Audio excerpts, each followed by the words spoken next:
আসসালামু আলাইকুম। টেকনিক্যাল আইডিয়াসে সবাইকে স্বাগতম।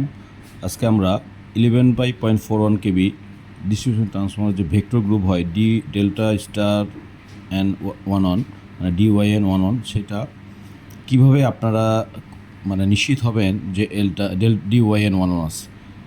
আমি এখানে ভেক্টর গ্রুপ বের করার জন্য আমি বড় হাতের এ এবং ছোট হাতের এ আমি শর্ট করে দিয়েছি।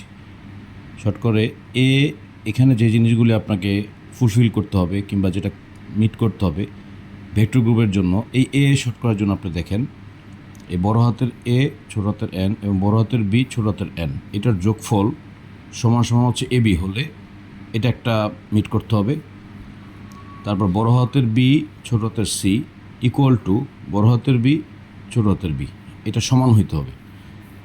যে ভ্যালুটা আসবে সেটা সমান হবে, সমান হলে তাহলে ভেক্টর গ্রুপ ঠিক আছে।